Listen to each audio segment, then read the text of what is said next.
चले बेटा ना, कल लास्ट में हम लोगों ने दो एडजेसेंट पीरियड दो एडजेसेंट ग्रुप वाली कंडीशन लिख ली थी। इसका नोट दिखाना बाकी था शायद, है ना। तो नोट बोल दे रहा हूं, कल जो आपको बताया था, ठीक है। मैंने बोला था जब दो एडजेसेंट पीरियड दो एडजेसेंट ग्रुप की कहानी आएगी तो उसमें आपको किससे सॉल्व करना होगा, शेल नंबर से सॉल्व करना होगा। लेकिन ये बात वैलिड किसके लिए होगी बेटा, पी ब्लॉक में। एस ब्लॉक में ये बात अप्लाई मत करना, क्योंकि एस ब्लॉक में दो एडजेसेंट पीरियड दो एडजेसेंट ग्रुप में आपको किससे सॉल्व करना होगा, जिग जैग उल्टे उल्टे। क्योंकि अगर आप एस ब्लॉक में ये कहानी लगाने जाओगे तो वहां पर ऑर्डर गलत हो जाएगा। जैसे फॉर एग्जांपल मैं बात कर लेता हूं, पहले एग्जांपल समझ लेते हैं। मान लो आपको दिया जाता पोटेशियम, आपको दिया जाता कैल्शियम, आपको दिया जाता है यहाँ पर रुबिडियम, और आपको दिया जाता स्ट्रोंशियम। ये फोर्थ पीरियड के एलिमेंट है, ये फिफ्थ पीरियड के एलिमेंट है, ये ग्रुप 1 के एलिमेंट है, ये ग्रुप 2 के एलिमेंट है। क्या ये दो एडजेसेंट पीरियड और दो एडजेसेंट ग्रुप की कहानी है या नहीं बेटा, है।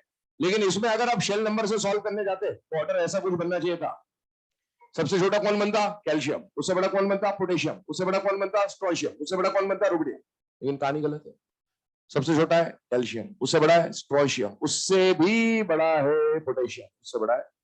तो आपको ये समझ में आना चाहिए कि जो अभी आपको दो एडजेसेंट पीरियड दो एडजेसेंट ग्रुप वाली कहानी दिखाई गई है शेल नंबर से सॉल्व करने की, this is valid only for P block. S block में आएगा तो एस ब्लॉक के दो एडजेसेंट पीरियड दो एडजेसेंट ग्रुप को, या एस ब्लॉक का कोई भी ऑर्डर आ जाए, आप किससे सॉल्व करोगे, जिगजैग उल्टा एन। स्टेटमेंट बोल दे रहा हूं, नोट में लिख लीजिएगा। In case of elements of two adjacent period and two adjacent groups, in case of elements of two adjacent periods and two adjacent groups, in case of elements of two adjacent periods and two adjacent groups, use shell number, use shell number। जब भी radius का question आएगा बेटा इस type के elements के लिए, तो आप किससे सॉल्व करेंगे, शेल नंबर। ब्रैकेट में लिख लेना only in P block. P block में वैलिड है ये बात, है ना। एस ब्लॉक में नहीं लगाना, एस ब्लॉक में तो जिगजैग उल्टा एन हम लोग पढ़ चुके हैं, उससे सॉल्व होगा। Only in P block. चलिए आगे बात करते हैं। ये जो ऑर्डर्स हम लोगों ने कल बनाए थे उसके बाद थोड़े मोटे जो कर लेते हैं। कल जो हमने लिखे थे, ये सेकंड क्वेश्चन लिखा था शायद आपको, ना। चलिए एक थर्ड क्वेश्चन और देख लेते हैं। यहाँ पर आज जो हम लोग डिस्कशन कर रहे हैं मेनली एक्सेप्शंस के ऊपर डिस्कशन कर रहे हैं। 3 केसेस हम लोग समझेंगे बस, और कुछ भी नहीं। फिर हम आई स्टार्ट करेंगे। Li प्लस Mg2 प्लस आ रहा है आपके सामने, और बहुत इंपॉर्टेंट एक्सेप्शन है, ध्यान सुनना। इनऑर्गेनिक में हर टॉपिक को पढ़ने के बाद आपको एक्सेप्शन लिखाए जाएंगे। उनमें से आपको पढ़ना क्या है वो मैं बताऊंगा कि यही पढ़ना है। बाकी आपके पास टाइम बचे, आप याद कर सकते हो तो आप सब कुछ याद करें। अगर आप याद कर सकते हैं तो आप बिल्कुल सब कुछ याद करें, मैं मना नहीं कर रहा हूं। लेकिन अगर आपको ऐसा लगता है कि मैं एक्सेप्शन भूल जाता हूं, ये हो जाता वो हो जाता, तो कम से कम जो एक्सेप्शन मैं बोल दूंगी याद करना, वो जरूर याद करना। क्योंकि आपको हर टॉपिक के बाद एक्सेप्शन लिखाए जाएंगे। यहाँ के पेपरों में, पुराने जो पेपर मार्केट में चल रहे हैं इतने सालों से, उनके पेपरों में बहुत सारे एक्सेप्शंस मिलेंगे आपको, और वही एक्सेप्शंस आपको लिखाए जाएंगे क्लासेस में। क्योंकि पेपर में जब आएगा तो मेरा दिमाग खराब करोगे, उससे पहले मैं आपका दिमाग खराब करवा दूंगा लिखा के, है ना। लेकिन नीट के पेपर्स आप देखो तो नीट के पेपर्स में बेटा एक्सेप्शन आपको रेयरली मिलेंगे। 3-4 साल में जाके कभी एक आध बार एक्सेप्शन आता है, और वो भी एक्सेप्शन ऐसा आता है जो कहीं ना कहीं किसी चीज से रिलेटेड होता है। तो अगर हम बात कर रहे हैं यहां से, हम लोग जब एक्सेप्शन की शुरुआत कर रहे हैं बेटा, सबसे पहला एक्सेप्शन हम लोग पढ़ रहे हैं Li प्लस और Mg2 प्लस। और ये एक्सेप्शन बहुत इंपॉर्टेंट है क्योंकि एनसीईआरटी से रिलेटेड एक्सेप्शन है। एनसीईआरटी में एक पॉइंट आप लोग पढ़ते हैं डायगोनल रिलेशनशिप, उससे रिलेटेड है, तो हम इसके ऊपर बात करते हैं। आइए देखिए, पहले इसका नॉर्मल ऑर्डर ट्राई करते हैं क्या होना चाहिए बेटा। Li प्लस है Mg2 प्लस है, क्या ये न्यूट्रल एंटिटीज है या चार्ज एंटिटीज है बेटा। चार्ज एंटिटी में 6 टाइप के क्वेश्चन में से 2 ही टाइप का क्वेश्चन बन सकता है, या तो आइसो इलेक्ट्रॉनिक का होगा या different species of same element का होगा। ये different species of same element तो नहीं है। तो इसका मतलब है आपके दिमाग में क्या आना चाहिए बेटा, आइसो इलेक्ट्रॉनिक आना चाहिए। चलिए आइसो इलेक्ट्रॉनिक भी हमेशा हो ये जरूरी नहीं, चेक करना है आपको। तो यहां पर कितने इलेक्ट्रॉन है बेटा 2, और यहां पर कितने इलेक्ट्रॉन है बेटा 10। तो ये आपस में आइसो इलेक्ट्रॉनिक भी नहीं है। पर कल हमने एक जनरल ऑर्डर लिखा था, वो जनरल ऑर्डर ये लिखा था हम लोगों ने कि 2 से ज्यादा साइज 10 वालों का, 10 से ज्यादा साइज 18 वालों का, 18 से ज्यादा साइज 36 वालों का, ये कल ऑर्डर लिखाया था आपको।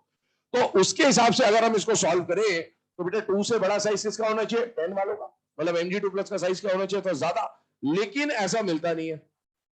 एक्चुअल में Li प्लस और Mg2 प्लस में से बड़ा साइज किसका देखा गया, Li प्लस का, और ऑलमोस्ट इक्वल भी है। दोनों साइन यूज किए जाते हैं, almost equal and greater than.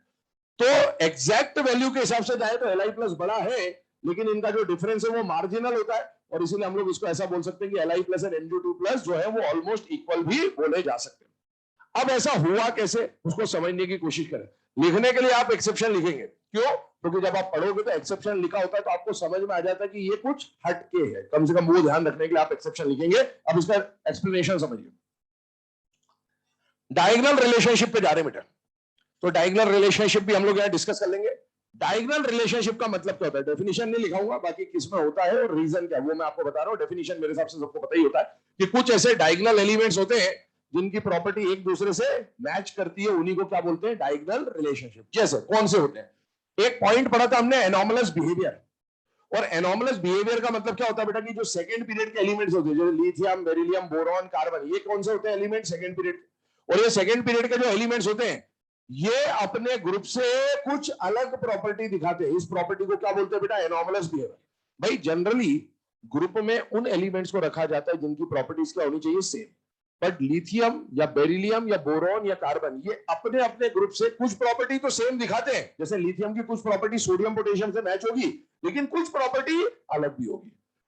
इसी तरह से बेरिलियम, मैग्नीशियम, यहां पर आ गया एल्यूमिनियम, यहां पर आ गया सिलिकॉन। अब ध्यान सुनना, लिथियम की कुछ प्रॉपर्टी अपने ग्रुप से मैच हो रही है, लेकिन कुछ प्रॉपर्टी अपने ग्रुप से अलग है। वो जो कुछ प्रॉपर्टी अपने ग्रुप से अलग है, उनमें से कुछ प्रॉपर्टी इसकी मैग्नीशियम से मैच करती हुई देखी गई है। ऐसे ही बेरिलियम की कुछ प्रॉपर्टी तो अपने ग्रुप से मैच होती है, लेकिन कुछ प्रॉपर्टी अपने ग्रुप से अलग है। वो जो कुछ प्रॉपर्टीज अलग है, उनमें से कुछ कुछ प्रॉपर्टीज इसकी किससे मैच होती हुई देखी गई है, एल्यूमिनियम से। ऐसे बोरॉन की कुछ प्रॉपर्टी किससे मैच होती हुई देखी गई है बेटा, सिलिकॉन से। मतलब सेकेंड पीरियड के एलिमेंट जो होते हैं उनकी कुछ प्रॉपर्टीज थर्ड पीरियड के अपने से डायगोनल एलिमेंट से मैच होती है, और इसीलिए इसको क्या बोला जाता है बेटा, डायगोनल रिलेशनशिप।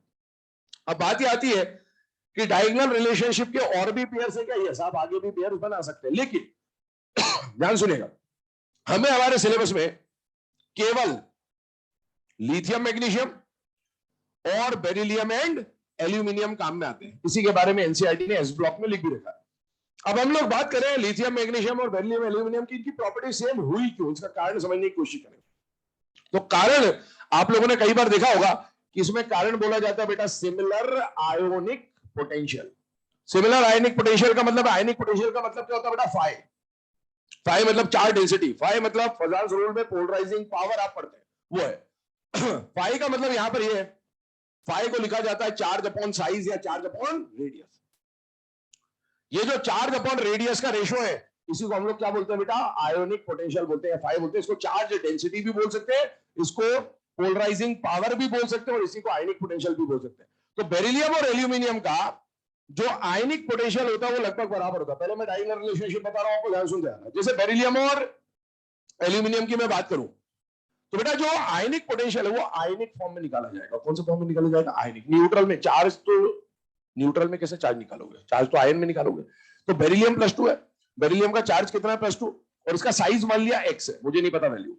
आइए +3 है, इसका साइज कितना है, y मान लिया। पर इसका जब ये +2 अपॉन x का आप रेशियो निकालोगे, उसको हमने बोला φ1, और इसका जो आप वैल्यू निकालोगे उसको हमने क्या बोल दिया बेटा, φ2। ठीक है, इक्वल कर देता हूं अभी, φ2। ये जो φ1 और जो ये φ2 आएगा ना, इसका वैल्यू लगभग बराबर देखा गया।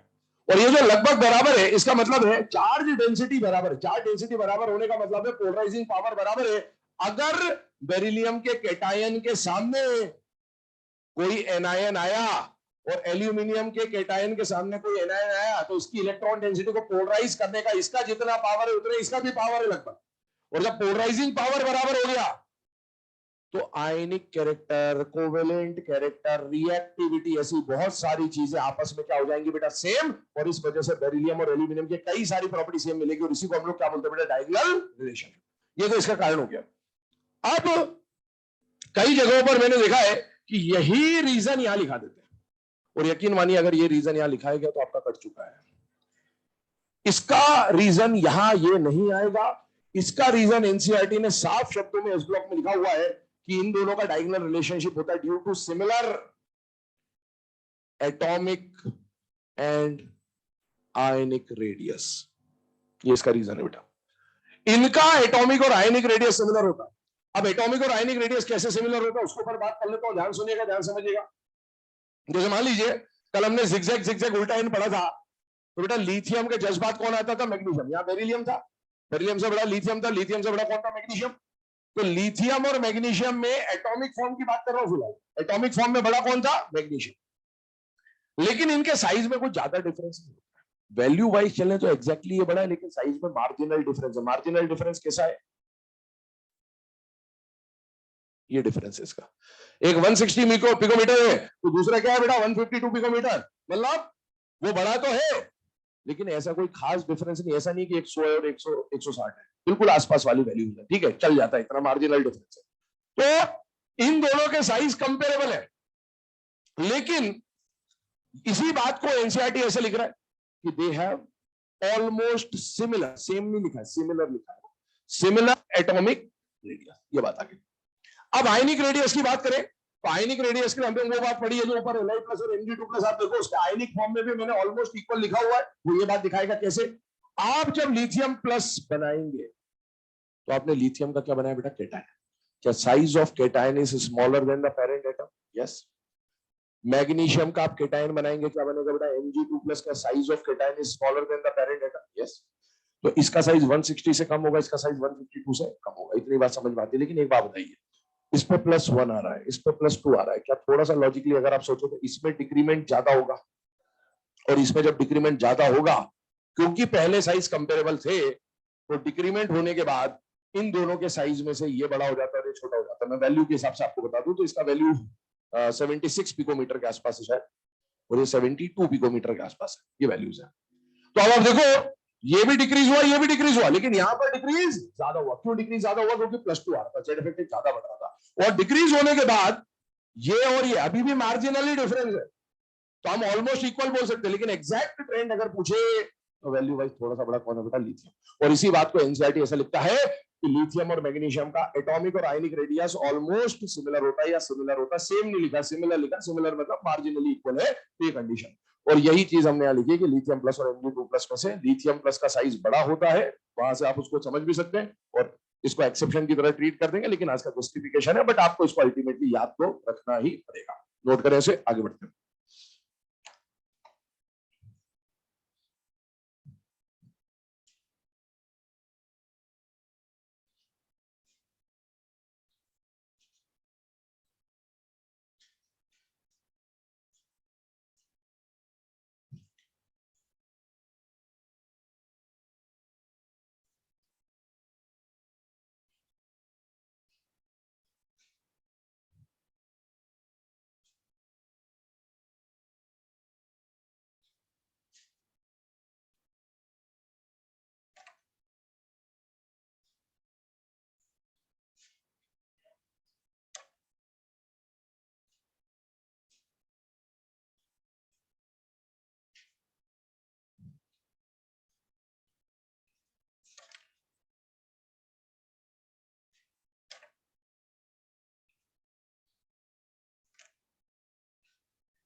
चलो बेटा ना, अब ये लिथियम प्लस और Mg2 प्लस का जो एक्सेप्शन है, इसको समझने के बाद सेकंड एक्सेप्शन की तरफ हम लोग मूव कर रहे हैं। और सेकंड एक्सेप्शन आपको दिया हुआ है H minus, F minus, Cl minus और Br माइनस, ठीक है। वो जो Li प्लस Mg2 प्लस है वो बिल्कुल आपको रटा होना चाहिए, मैं फिर से बोल दे रहा हूँ, ये आपको याद हो जाए कर लेना, नहीं हो जाए मुझे कोई मतलब नहीं है, लेकिन वो जरूर याद होना चाहिए आपको, ये बात ध्यान रखना, ठीक है। वो एनसीईआरटी में similar atomic and ionic radius लिखा है, इसलिए बोल रहा हूँ एनसीईआरटी बेस्ड क्वेश्चन बन सकता है। आइए H minus F minus Cl minus Br minus की बात कर रहा हूं। आपको बोला इसका रेडियस का ऑर्डर बना दीजिए। सबसे पहली बात तो ये चार्ज एंटिटीज है, चार्ज एंटिटीज है इसका मतलब है या तो ये different species of same element का केस हो सकता है या फिर ये आइसो इलेक्ट्रॉनिक का केस हो सकता है, क्योंकि न्यूट्रल होता तो पीरियड ग्रुप वगैरह वगैरह हम देखते हैं, इसमें पीरियड ग्रुप कुछ भी नहीं लगेगा।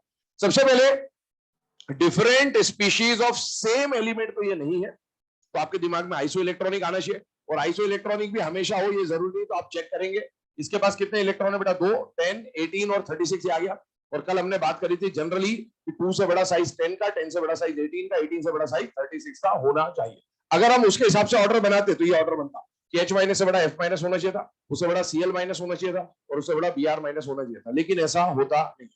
इसमें FCl और Br में कोई दिक्कत नहीं है। FCl Br का तो जो नॉर्मल ट्रेंड होना चाहिए था वो फॉलो कर रहे हैं, बस प्रॉब्लम है H माइनस। H माइनस जिसका साइज इन सब में सबसे छोटा होना चाहिए था, उसका साइज इन सबसे बड़ा मिला है। अब ये है तो एक्सेप्शन ही, लेकिन अब इसको समझने के लिए क्या बोल दिया जाए, तो समझने के लिए ऐसा बता देते हैं बेटा आपको कि जैसे H और H माइनस की बात कर रहे हैं, तो देखिए यहां पर प्रोटॉन कितना है बेटा 1 और इलेक्ट्रॉन कितना है 1, यहां पर प्रोटॉन कितना है 1 और इलेक्ट्रॉन कितने हैं 2। जब भी आप एनायन बनाओगे तो इलेक्ट्रॉन की क्वांटिटी ऑब्वियसली बढ़ रही होगी, ठीक है। अब आप सोचिए यहां पर अगर मैं बात करूं एक ही प्रोटॉन है एक ही इलेक्ट्रॉन है, तो इस इलेक्ट्रॉन पे इस प्रोटॉन का कितना परसेंट अट्रैक्शन लग रहा होगा, 100% अट्रैक्शन लग रहा होगा, क्योंकि एक ही इलेक्ट्रॉन। तो प्रोटॉन के पास एक ही चीज है जिसको वो अट्रैक्ट करना चाहता है, जबकि यहां पर एक और इलेक्ट्रॉन आ गया। अब अगर मैं परसेंटेज वाली बात करूं तो एक प्रोटॉन के सामने 2 इलेक्ट्रॉन, तो पर इलेक्ट्रॉन उसका अट्रैक्शन आधा हो जाएगा। तो यहां से यहां आने पर जो डिक्रीज हुआ है ना अट्रैक्शन में, जो डिक्रीज हुआ वो कितने से डिक्रीज हो गया बेटा, 50% से डिक्रीज हुआ। बाकी आप कोई भी एनायन देख लो, F minus Cl minus Br minus, आपको दुनिया में जो एनायन याद है आप बना के देख लेना, कोई दिक्कत नहीं है। आप इसके अलावा कोई भी एनायन बना लो, इतना बड़ा डिक्रीज किसी और में मिलेगा नहीं। बाकी सब में जो डिक्रीज मिलेगा वो कैसा डिक्रीज मिलता है, 5%, 10%, 15-20%, ये रेंज चलता है। तो आप खुद सोचिए 50% का डिक्रीज अपने आप में बहुत बड़ा डिक्रीज होता है। और जब अट्रैक्शन कम हो जाएगा, बिल्कुल आधा हो जाएगा, तो साइज बहुत ज्यादा बढ़ जाएगा। और वो साइज इतना बढ़ गया कि ये उठ के यहां गया। अब उठने को तो ये यहां भी आ सकता था, यहां भी आ सकता था, कहीं भी आ सकता था, लेकिन अब वो तो वैल्यू पे डिपेंड करेगा। लेकिन हाँ, इसका साइज जो है वो ड्रास्टिकली क्या हो जाएगा बेटा, बढ़ जाएगा। और ड्रास्टिकली बढ़ के इसका जब वैल्यू देखा गया तो वो कहां देखा गया बेटा, Br माइनस से आगे देखा गया। अब जैसे ये लिखते हैं, एक बात और मन में आती कि सर FCl और Br तो आपने लिखा, कभी I माइनस आते तो क्या करना है, क्योंकि है तो हेलोजन, तो इस तरह का बात बन सकता है। तो I माइनस यहां नहीं लिखने का कारण आपको समझ में आना चाहिए, तो I माइनस इसके आगे आएगा, है ना, एनसीईआरटी की वैल्यू के हिसाब से। स्टैंडर्ड बुक के हिसाब से I माइनस भी पीछे होता है, लेकिन आपको एनसीईआरटी के हिसाब से चलना है तो I माइनस कहां आएगा, आगे ही आएगा। खैर आपसे तो ये पूछेगा नहीं, मैं तो फिर से बोल रहा हूं। आप तो बस यहां पर काम की बात सुनिएगा। काम की बात आपको यहां जो बताने की है वो ये है कि स्मॉलेस्ट एनायन कभी आपसे पूछ लिया जाए तो स्मॉलेस्ट एनायन देखने में ऐसा लगता है कि H माइनस छोटा होना चाहिए था, लेकिन H माइनस से छोटा एनायन कौन होता है बेटा, F माइनस। F माइनस छोटा कैसे हुआ, थोड़ा सा इस पर डिस्कशन कर दो, अगर तो ध्यान सुनिएगा बेटा। कोई भी एटम इलेक्ट्रॉन लूज या गेन क्यों करता है, इनर्ट गैस बनने के लिए, कल भी बताया था आपको। तो बेटा एनायन जब बनेगा तो कौन कौन से एनायन बनेंगे, 2 इलेक्ट्रॉन, 10 इलेक्ट्रॉन, 18 इलेक्ट्रॉन, 36 इलेक्ट्रॉन, यही सब एनायन बनेंगे, क्योंकि ये सब इनर्ट गैस होती है। अच्छा 18 और 36 का साइज तो आपको खुद समझ में आ रहा है, बहुत ज्यादा बड़ा हो जाएगा। हमें स्मॉलेस्ट एनायन की बात करना है, तो मतलब हम इस 2 और 10 में कंपेयर कर रहे हैं। 2 इलेक्ट्रॉन वाला दुनिया में एक ही एनायन एग्जिस्ट करता है और वो H माइनस। इसके अलावा 2 इलेक्ट्रॉन का कोई एनायन बन ही नहीं सकता। आपको सोच लिया, क्योंकि एनायन बनाना है तो इलेक्ट्रॉन जोड़ना पड़ेगा। तो 2 इलेक्ट्रॉन का एनायन तो एक ही बन सकता है H माइनस, क्योंकि आप हीलियम में इलेक्ट्रॉन जोड़ोगे तो 3 इलेक्ट्रॉन हो जाएगा। 2 इलेक्ट्रॉन का एक ही एनायन है, कौन है, H माइनस। 10 इलेक्ट्रॉन के बहुत सारे एनायन है, ये सब 10 इलेक्ट्रॉन एनायन है। अब इनमें से मैं सबसे छोटा ढूंढना चाहता हूं। देखने में ऐसा लगता है कि ये सबसे छोटा है, लेकिन एक बात बताओ, इन चारों को देखो, अगर क्या ये चारों आइसो इलेक्ट्रॉनिक है या नहीं है। अभी छोटा ढूंढना है तो सबसे छोटा इनमें से कौन है, ये है। क्योंकि नेगेटिव चार्ज ज्यादा तो साइज बड़ा, नेगेटिव चार्ज ज्यादा साइज बड़ा, नेगेटिव चार्ज ज्यादा साइज बड़ा, ये तो बड़े। तो 10 में सबसे छोटा ये है और 2 में सबसे छोटा ये है। और बताओ इन दोनों में छोटा कौन है बेटा, F। तो इसका मतलब है वो सबसे छोटा होना चाहिए था, पर वो तो इससे बड़ा है, तो यही सबसे छोटा होगा। तो आपसे कभी पूछे कि स्मॉलेस्ट एनायन कौन होता है, तो अपने को बस दिमाग में ऐसा हल्का फुल्का होना चाहिए कि H माइनस स्मॉलेस्ट तो नहीं होता, H माइनस कम से कम थोड़ा बड़ा एनायन है या लार्ज एनायन में कंसिडर होता है। चलिए आगे बढ़ते हैं। इसके बाद अगला क्वेश्चन जो आ रहा है, this is again NCERT based question. NCERT periodic table के अंदर आपको रेडियस के अंदर ग्रुप 1 के एलिमेंट्स और उनके रेडियस का टेबल दे रखा पूरा वैल्यू के साथ, lithium, sodium, potassium, rubidium, caesium, value दे रखी है उनकी। और ऐसे group 17 fluorine, chlorine, bromine, iodine, astatine और उन सबकी वैल्यू दे रखी है। तो हम ग्रुप 1 में से सबसे छोटा एलिमेंट ले रहे हैं और ग्रुप 17 का सबसे बड़ा एलिमेंट ले रहे हैं। इवन आप एस्टेटीन भी ले सकते हो, कोई दिक्कत नहीं, उसमें भी वही ऑर्डर बनेगा जो यहां बनाऊंगा, लेकिन एस्टेटीन पूछने की टेंडेंसी कम होगी क्योंकि एंटी रेडियो एक्टिव है, तो रेडियो एक्टिव नहीं पूछेगा आपसे। तो लिथियम और आयोडीन की बात कर लेते हैं। अब इसमें जब ये क्वेश्चन आया तो मैंने बोला आपको कि क्वेश्चन का टाइप पहचानना बहुत जरूरी है, टाइप पहचानने की कोशिश करिएगा बेटा। तो टाइप 6 थे। आप बताइए ये न्यूट्रल बॉडीज है या चार्ज बॉडीज है? बेटा न्यूट्रल। तो ये iso electron different species of same element तो नहीं हो सकते। अब उसके बाद बचा क्या? Same period. सेम पीरियड के ये नहीं है, सेम ग्रुप के ये नहीं है, दो एडजेसेंट पीरियड दो एडजेसेंट ग्रुप के भी ये नहीं है, तो ये कौन सा केस है? रैंडम। अब रैंडम केस आया तो अप्रोच क्या होता है? जब ये क्वेश्चन आता है सामने तो बच्चा जब पहली बार ये क्वेश्चन देखता है या इस तरह का कोई भी क्वेश्चन देखता है तो दिमाग में आता है शेल नंबर। बच्चा क्या सोचता है कि लिथियम में तो 2 शेल है, सेकंड पीरियड का मेंबर है, आयोडीन है 5वें पीरियड का मेंबर है, कितने शेल है? 5। और दिमाग में ऐसा बैठा ही होता है शुरू से, बचपन से पढ़ते पढ़ते, कि शेल नंबर ज्यादा तो साइज ज्यादा, जबकि ये ठीक उल्टा है। ये ठीक उल्टा है।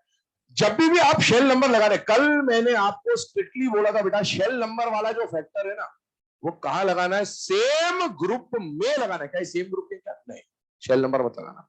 या फिर शेल नंबर कहां निकलेगा? आज जो आके नोट लिखाया, 2 adjacent period 2 adjacent group P block, वही लगाना शेल नंबर। इसके अलावा शेल नंबर नहीं लगाओगे। शेल नंबर नहीं लगाओ तो सर फिर सॉल्व कैसे करेंगे? अगर आगे सॉल्व करेंगे टाइप ऑफ रेडियस से। कैसे सॉल्व करेंगे? Type of radius. क्या ये मेटल है? मेटल के क्या निकलता है? क्या ये नॉन मेटल है? क्या निकलता है? क्या मेटेलिक और कोवेलेंट में मेटेलिक रेडियस बड़ा होता है? यस, ठीक है सर, ये तो समझ में आ गया। अब सर बताओ अगर इधर नाइट्रोजन दे दिया और इधर आयोडीन दे दिया, अभी ये ना तो सेम पीरियड के, ना सेम ग्रुप के हैं, ना 2 एडजेसेंट पीरियड, ये भी रैंडम ही है। अब रैंडम है तो सर आपने बोला कि रैंडम आ जाए तो इससे सॉल्व करना है टाइप ऑफ रेडियस। इसके लिए क्या निकलेगा? कोवेलेंट। इसके लिए भी क्या निकलेगा? अब दोनों का टाइप ऑफ रेडियस सेम है, आप शेल नंबर लगा सकते हो। अब शेल नंबर लगा सकते हो, लेकिन अगर टाइप ऑफ रेडियस अलग है तो आप किससे सॉल्व करोगे? Type of radius. क्या ये बात समझ में आ गई आपको? ठीक है, चलिए आगे बढ़ते हैं। अगले इसके बाद 2 क्वेश्चन इसके ऊपर डिस्कस करते हैं। ये लिख लिया सबने? जगह छोड़ दो इसके लिए, 2-4 लाइन ये क्वेश्चन लिख लो।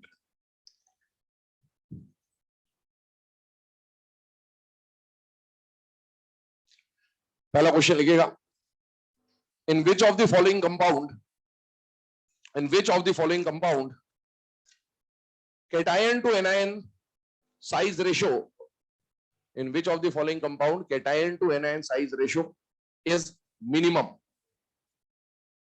Cation to anion size ratio is minimum.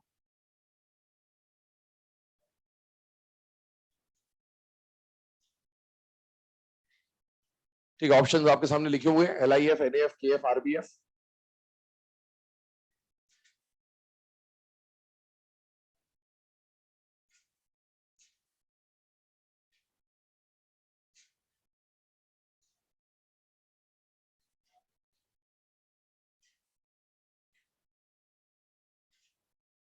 Correct answer कौन सा हो जाएगा बेटे? फर्स्ट है ना, LIF हो जाएगा। ठीक है, एक बार डिस्कस कर देना, उसको देख लीजिएगा। आपको बोला है केटायन और एनायन का साइज रेशियो क्या होना चाहिए बेटा? मिनिमम।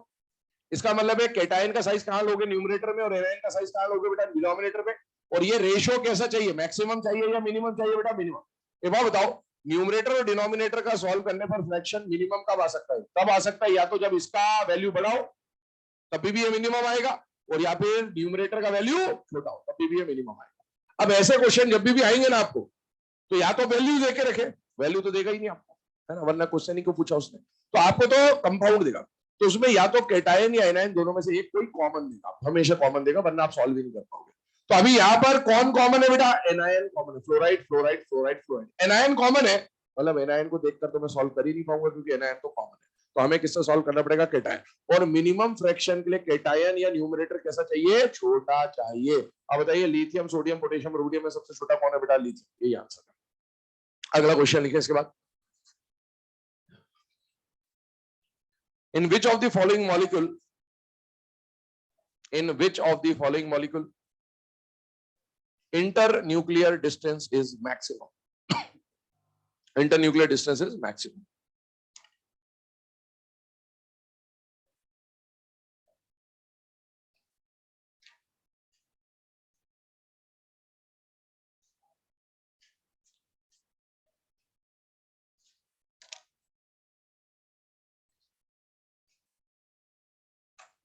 करेक्ट आंसर कौन सा हो जाएगा बेटा? सी, है ना, लिथियम आयोडाइड। इंटरन्यूक्लियर डिस्टेंस का सीधा सीधा मतलब है बेटा बॉन्ड लेंथ, और बॉन्ड लेंथ आप शेल नंबर से सॉल्व कर लेंगे आसानी से। लिथियम तो कॉमन दिया ही है, क्लोराइड, ब्रोमाइड और आयोडाइड में आयोडाइड का साइज सबसे बड़ा है, तो इंटरन्यूक्लियर डिस्टेंस का हो जाएगा सबसे ज्यादा, तो आंसर इज सी।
चलो बेटा ना, अब ये जो रेडियस के ऊपर जो क्वेश्चन सॉल्व करने थे वो देख लिया हम लोगों ने। अब उसके बाद हम लोग बढ़ते हैं अगले टॉपिक की तरफ, that is ionization energy, ionization enthalpy या आयोनाइजेशन पोटेंशियल भी बोल देते हैं। सबसे पहली बात, एग्जाम में जो टर्म आपको मिलेगी कॉमनली, वो या तो आयनाइजेशन एनर्जी मिलेगी, आयनाइजेशन एंथैल्पी मिलेगी। आयनाइजेशन पोटेंशियल आपको नहीं देगा एग्जाम में, आपको सिर्फ दो ही टर्म पूछता है, आयनाइजेशन एनर्जी, आयनाइजेशन एंथैल्पी के बारे में पूछेगा। अब आयनाइजेशन एनर्जी जो है उसको शॉर्ट में हम लोग क्या लिख देंगे बेटा? आई। और आयनाइजेशन एंथैल्पी को शॉर्ट में क्या रिप्रेजेंट कर सकते हैं बेटा? एंथैल्पी को तो डेल्टा एच से रिप्रेजेंट करते हैं, और आयोनाइजेशन इसलिए डेल्टा एच आई लिख दिया हम लोगों ने, तो आयनाइजेशन एंथैल्पी हो गया। इसके डेफिनेशन की बात करते हैं पहले। डेफिनेशन से पहले, डेफिनेशन लिखाने के पहले मैं थोड़ा सा आपको समझा देता हूं क्या है क्या नहीं है, ध्यान सुनिए। अभी आप एटॉमिक स्ट्रक्चर पढ़ रहे हैं, और एटॉमिक स्ट्रक्चर में आपने कैथोड रे एक्सपेरिमेंट और एनोड रे ट्यूब एक्सपेरिमेंट वगैरह पढ़े होंगे, तो वहां पर एक टर्म आता है कि गैसेस आर आयोनाइज्ड। गैसेस को आयोनाइज करने का मतलब, या किसी भी एटम को आयोनाइज, आयोनाइजेशन मतलब आयोनाइज की बात कर रहा है, आयोनाइज करने का मतलब होता है रिमूवल ऑफ इलेक्ट्रॉन। आयोनाइज का मतलब क्या होता है? Removal of electron. तो आयोनाइजेशन एनर्जी का मतलब समझ में आना चाहिए कि इलेक्ट्रॉन के रिमूवल के लिए लगने वाली एनर्जी को क्या बोलेंगे बेटा? आयोनाइजेशन एनर्जी, पहली बात। अब इलेक्ट्रॉन कहां से निकाल रहे हो? किसी भी एटम से निकाल रहे हो। देखो, मान लो ये एक एटम है, गैसियस एटम है, आइसोलेटेड एटम है, डेफिनेशन के बारे में आप लोग जानते हैं थोड़ा बहुत, तो ये गैसियस आइसोलेटेड एटम है, मान लो थोड़ी देर के। एक न्यूक्लियस है और आउटर मोस्ट शेल का लास्ट इलेक्ट्रॉन, अंदर भी इलेक्ट्रॉन है, सपोज यहां भी इलेक्ट्रॉन है, यहां भी इलेक्ट्रॉन है, यहां भी इलेक्ट्रॉन, लेकिन आप जानते हो एटम में इलेक्ट्रॉन की फिलिंग तो अफवाह के हिसाब से होती है, लेकिन रिमूवल हमेशा आउटर मोस्ट शेल से होता है, क्योंकि आउटर मोस्ट शेल का आखिरी इलेक्ट्रॉन ही आपका टारगेट इलेक्ट्रॉन हुआ करता था, और टारगेट इलेक्ट्रॉन पे अट्रैक्शन सबसे कम होता है, इसीलिए उसको निकालना सबसे आसान होता है। तो हमेशा इलेक्ट्रॉन पहले कहां से निकलेगा? भरे कैसे भी, लेकिन निकलता पहले हमेशा आउटर मोस्ट शेल से। और आउटर मोस्ट शेल कैसे पता चलता है? एनएच शेल की वैल्यू। ठीक है, आइए मान लो ये आउटर मोस्ट शेल का आखिरी इलेक्ट्रॉन है, तो बेटा ये न्यूक्लियस है, इलेक्ट्रॉन इस पे प्लस है, इस पे माइनस है, प्लस और माइनस के बीच में अट्रैक्शन होगा या रिपल्शन होगा बेटा? अट्रैक्शन। मान लो इनका अट्रैक्शन है, अब इस अट्रैक्शन को तोड़ना है आपको और इलेक्ट्रॉन को बाहर निकालना है, तो बेटा अट्रैक्शन को तोड़ना है तो एनर्जी देनी पड़ेगी। तो ये प्रोसेस कैसा हो जाएगा? और एक बात लिखी यहां पर है ना, ये for neutral atom always, inorganic में ऑलवेज सब कभी कभार ही मिलेगा, तो इज्जत के साथ देखोगे इसको, ठीक है? हाँ, for neutral atom process of ionization is always endo. किसके लिए? Neutral atom. अगर आपने आयन ले लिया, न्यूट्रल एटम ना लेके चार्ज आयन ले लिया, केटायन एनायन, तो कहानी बदल सकती है। मैक्सिमम टाइम, आप सुनो मेरी बात है ना, ये तो न्यूट्रल के तो हमेशा है, केटायन आया और एनायन आया, केटायन में भी ऑलवेज एंडो है, केटायन में भी ऑलवेज एंडो है, क्योंकि अभी हम डिस्कस करेंगे, पर मैं बता देता हूं आपको, हिंट तो रहता ही पहले से थोड़ा बहुत, तो आप समझिए। आप अभी न्यूट्रल में से जब इलेक्ट्रॉन निकालोगे तो पॉजिटिव चार्ज आएगा, और पॉजिटिव चार्ज आएगा तो जेड इफेक्टिव बढ़ेगा, जेड इफेक्टिव बढ़ेगा तो ऑब्वियसली जितनी एनर्जी यहां देनी पड़ रही होगी उससे तो ज्यादा ही एनर्जी देनी पड़ रही होगी, है ना। पर जब एनायन आएगा ना तो एनायन में भी मैक्सिमम टाइम एंडो ही होगा, बस ये कुछ केस में एक्सो होगा, कुछ केस में एक्सो होगा, और वो कुछ केस ईए के बाद पढ़ेंगे। कहां पढ़ेंगे? ईए के बाद, तब तक नहीं पढ़ सकते, ठीक है। तो अभी आपके लिए जब तक हम ईए नहीं पढ़ लेते, process of I is always endo, बात खत्म। न्यूट्रल के लिए हमेशा होता है, कैटायन के लिए हमेशा होता है। आपको एग्जाम में जब यही आएगा, बस ये नहीं आएगा, ये तो बस यहाँ के लिए फर्जीवाड़ा बताएंगे आपको, थोड़ा बहुत ज्ञान दिखाने के लिए कि ऐसा होता है, कोई मतलब नहीं आपको, ठीक है। हाँ आइए यहां पर आए, डेफिनेशन की बात कर रहा हूं मैं। डेफिनेशन में क्या है लिखिएगा, सबसे पहले डेफिनेशन लिखिए इसकी। The minimum amount of energy required, the minimum amount of energy required to remove, the minimum amount of energy required to remove the most loosely bounded electron, to remove the most loosely bounded electron from any isolated gaseous atom, from any isolated gaseous atom. The minimum amount of energy required to remove the most loosely bounded electron from any isolated gaseous atom. तो ये definition है, और definition के बारे में मेरे हिसाब से आपको पहले से जानकारी होगी थोड़ी बहुत। हमको क्या चाहिए बेटा? मिनिमम एनर्जी चाहिए। ध्यान सुन लेना, मैं थोड़ा सा टर्म्स को खोल खोल के बता देता हूँ यहाँ पर। एक तो पहली बात, आयनाइजेशन एनर्जी के लिए स्टेट कौन सा होना चाहिए बेटा? गैसियस। सॉलिड और लिक्विड नहीं चलेगा, क्योंकि सॉलिड और लिक्विड में अट्रैक्शन ज्यादा होता है और गैसियस में अट्रैक्शन कम होता है। और आपको इलेक्ट्रॉन को निकालने के लिए मैक्सिमम एनर्जी देनी है या मिनिमम देनी है? मिनिमम देनी, कम से कम देनी। तो बेटा अगर अट्रैक्शन सॉलिड या लिक्विड हुआ तो अट्रैक्शन ज्यादा होगा, अट्रैक्शन ज्यादा होगा तो इलेक्ट्रॉन को निकालना मुश्किल होगा, और इलेक्ट्रॉन को निकालना मुश्किल होगा तो एनर्जी क्या देनी पड़ेगी? ज्यादा, और हमें कम से कम एनर्जी किसमें देनी पड़ेगी? गैसियस। तो पहली बात तो ये होगी गैसियस। दूसरी बात, एटम दो तरह से मिल सकते हैं, एक तो बॉन्डेड और एक नॉन बॉन्डेड। नॉन बॉन्डेड को हम लोग क्या बोल देते हैं? आइसोलेटेड। अब बॉन्डेड एटम अगर हुआ तो आप सोचिए, बॉन्डेड एटम जो होगा कम से कम दो एटम तो होंगे बॉन्ड में, तो जो इलेक्ट्रॉन होगा उस पर अपने न्यूक्लियस का तो अट्रैक्शन होगा, लेकिन बॉन्डेड है तो सामने वाले न्यूक्लियस का भी अट्रैक्शन होगा। तो ये जो इलेक्ट्रॉन आप निकालोगे, इस पे दो न्यूक्लियस का अट्रैक्शन निकालना मुश्किल पड़ेगा, लेकिन यहाँ तो अकेले न्यूक्लियस का ही अट्रैक्शन है, इसलिए इसको निकालना थोड़ा सा आसान होगा, इसलिए यहाँ एनर्जी कम लगेगी, यहाँ एनर्जी ज्यादा लगेगी, और हम मिनिमम एनर्जी के हिसाब से डिफाइन करना चाह रहे हैं, इसलिए ये वाली कंडीशन हमारे लिए सूटेबल है। तो हमेशा जब हम डिफाइन करते हैं आई को, तो I is defined for isolated gaseous atom. ऐसा नहीं है कि सिर्फ आइसोलेटेड गैसियस एटम से ही इलेक्ट्रॉन निकाल सकते हैं, इलेक्ट्रॉन आप बॉन्डेड से भी निकाल सकते हो। एमओटी जब पढ़ते हो तो आप बॉन्डेड से भी निकालते हो, लेकिन जब मिनिमम एनर्जी की बात आ जाती है तो मिनिमम एनर्जी हमारे सिलेबस के अकॉर्डिंगली हम जनरली किसकी बात करते हैं बेटा? Isolated atom. बाकी जो बात है वो एमओटी में देखा जाएगा। फिर आइए, ये सारी कंडीशन आपके सामने, इसको एज इट इज छाप लो आप। एनर्जी की वैल्यूज आपको पता ही है क्या क्या हो सकती है, यूनिट्स जो है तो आपके सामने लिखी हुई है। बढ़ते हैं सक्सेसिव आई की तरफ इसके बाद।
चलो बेटा, है ना, सक्सेसिव आई के बारे में बात कर रहे हैं हम।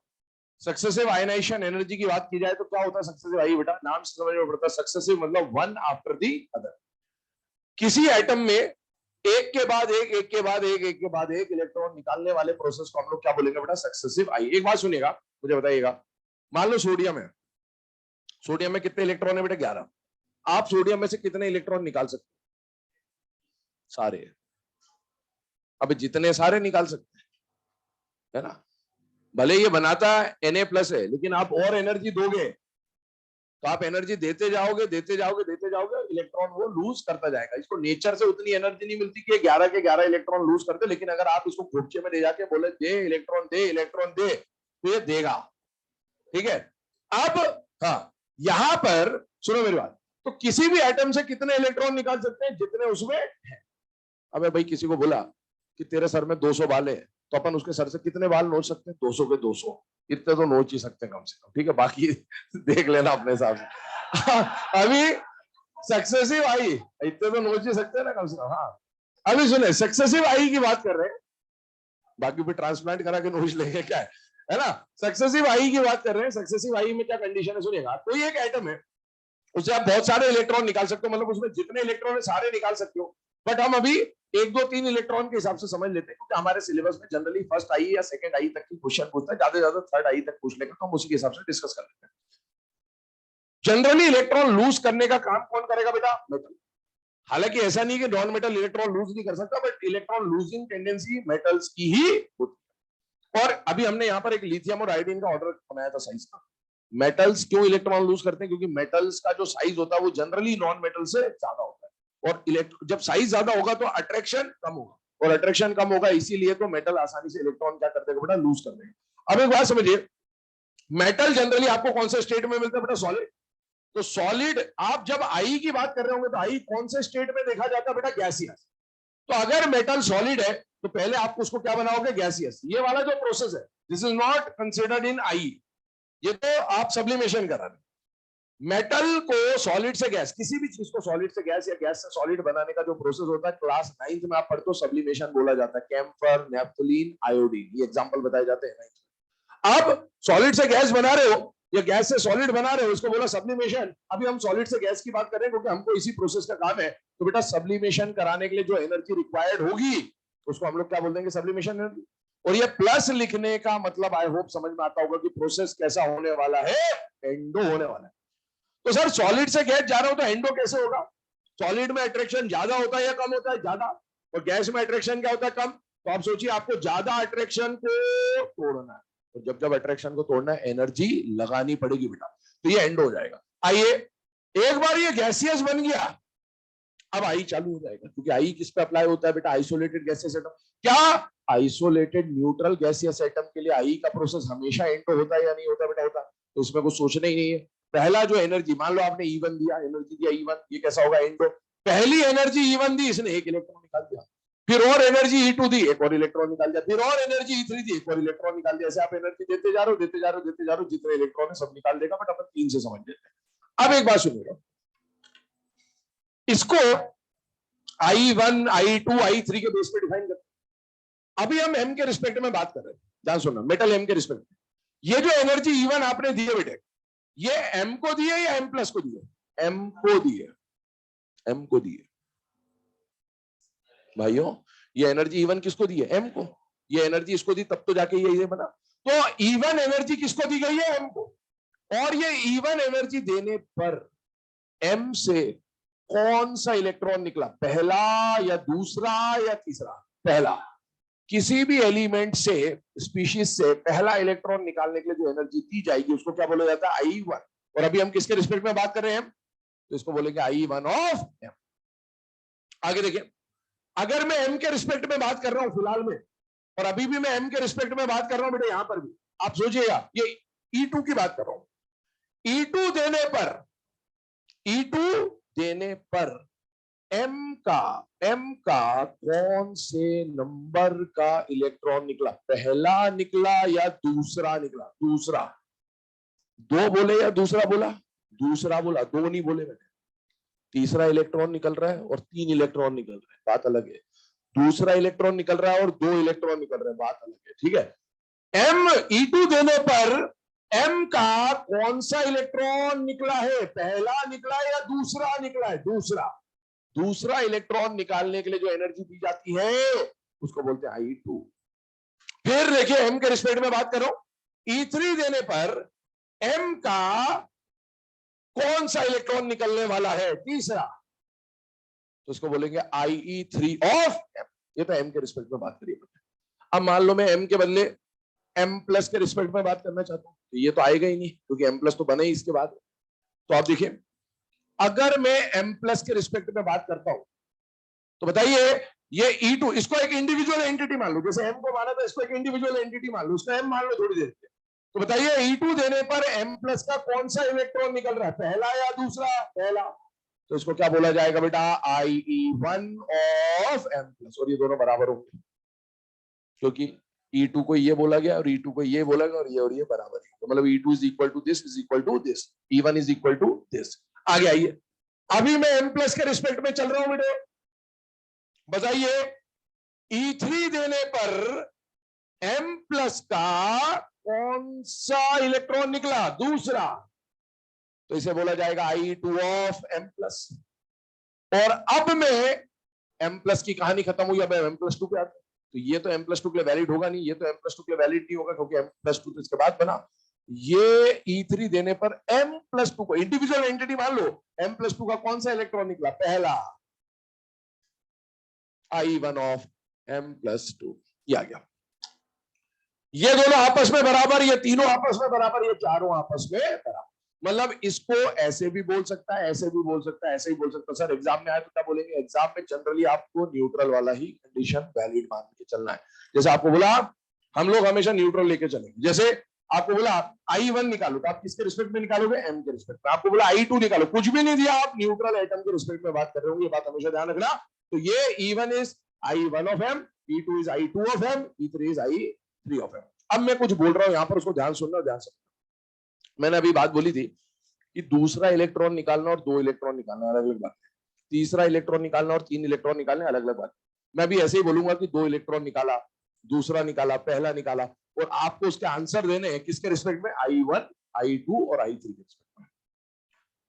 m से एक इलेक्ट्रॉन निकालना है, क्या देना पड़ेगा, I1। m से पहला इलेक्ट्रॉन निकालना है, I1, इसमें कोई दिक्कत नहीं है। m से दूसरा इलेक्ट्रॉन निकालना है, सिर्फ I2, सिर्फ I2। m से दो इलेक्ट्रॉन निकालना है। दो निकालने का मतलब क्या है, पहला भी निकालना है। दो निकालने का मतलब यही तो होता है। एक मैंने बोला दूसरा निकालना है, और एक मैं बोल रहा हूं दो निकालने, दोनों में अंतर है। पहला निकालने के लिए क्या देना पड़ेगा, I1, दूसरा के लिए I2, और दो निकालने के लिए I1 प्लस I। मैं बोल रहा हूं m से तीसरा इलेक्ट्रॉन निकालना है, तीसरा निकालना है, I3, और m से तीन निकालने हैं, I1 plus I2 plus I3। क्या ये बात समझ में आ रही है आपको?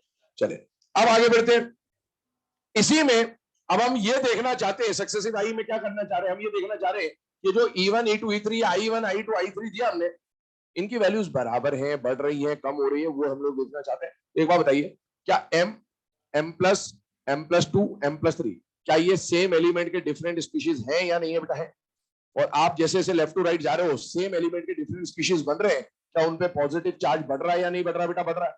सेम एलिमेंट के डिफरेंट स्पीशीज में हमेशा एक ही फॉर्मूला लगाना है, z effective directly proportional to positive charge. तो पॉजिटिव चार्ज बढ़ रहा है, z इफेक्टिव बढ़ रहा है, z इफेक्टिव बढ़ रहा है, इसका मतलब है न्यूक्लियस का आउटर मोस्ट इलेक्ट्रॉन का अट्रैक्शन बढ़ रहा है। और अगर अट्रैक्शन बढ़ रहा है बेटे, तो इलेक्ट्रॉन को निकालना आसान होगा या मुश्किल होगा, मुश्किल होगा, और मुश्किल काम को करने के लिए एनर्जी ज्यादा लगेगी। इसका मतलब है लेफ्ट टू राइट जाने पर आई बढ़े। इसी को हम ऐसा बोलेंगे कि जो E1 है या I1 है, उससे ज्यादा कौन होगा बेटा, E2 या I2, क्योंकि एनर्जी बढ़ती जा रही है सक्सेसिवली। उससे ज्यादा कौन होगा, I3। और ऐसे अगर आप nth इलेक्ट्रॉन निकाल ले जाएंगे तो सबसे ज्यादा कौन होगा, In। लेकिन ये बात किसके लिए वैलिड है, अलग अलग एलिमेंट्स के लिए, सेम एलिमेंट के, सेम एलिमेंट के, फॉर सेम एलिमेंट ये बात वैलिड है। वरना क्या होता है कि बच्चे ये तो याद कर लेते हैं कि भाई I1 से ज्यादा I2 है, ये तो पता ही होता है, पर इसको ये भी ध्यान रखना कि ये सेम एलिमेंट के लिए। आपको एग्जाम में कभी ऐसा बोल दे कि एक I1 है और बी का I2 है, तो दिमाग में रहता है I1 से ज्यादा तो I2 है, वैल्यू लगा। ये बात किसके लिए वैलिड है, सेम एलिमेंट, एक I1 और एक I2 हो तभी I2 ज्यादा है। अलग अलग एटम का I1 I2 फिर कहानी वैल्यू पे चली जाती, फिर आप कुछ नहीं कर सकते। ये बात समझिएगा, ये बात वैलिड है फॉर सेम एलिमेंट। लिखे इसको, आगे बढ़ते हैं इसके क्वेश्चंस।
चलो बेटा ना, इस सक्सेसिव आई वाले कॉन्सेप्ट को समझने के बाद अब इसके ऊपर दो क्वेश्चंस के ऊपर हम लोग डिस्कशन कर रहे हैं। पहले क्वेश्चन के लिए जो स्टेटमेंट है बोल दे रहा हूं, लिख लीजिएगा।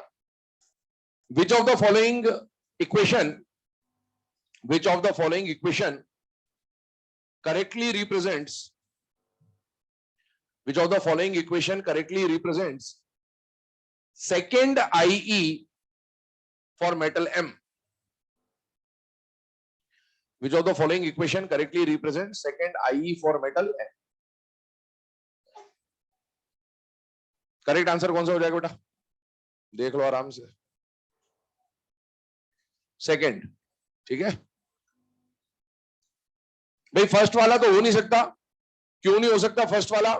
क्योंकि वहां पर तो सॉलिड दे रखा, तो आई में काउंट ही नहीं होगा। सेकंड वाले में आप M प्लस से पहला इलेक्ट्रॉन निकाल रहे हो, लेकिन M के मुकाबले पूछा गया तो M से तो कौन सा इलेक्ट्रॉन निकल रहा होगा? दूसरा। ये वाली कहानी ये।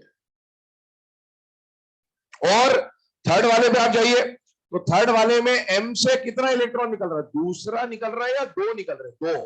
दो का मतलब है I1 और I2 दोनों है ये। और यहां पर M से कौन सा इलेक्ट्रॉन निकल रहा है? तीसरा। तो इसको थर्ड आई बोला जाएगा। तो करेक्ट आंसर कौन सा बेटा? चलिए अगला क्वेश्चन जो है वो बोल देता हूं, लिख लीजिए उसको भी। लिखिए, using the given equations, using the given equations determine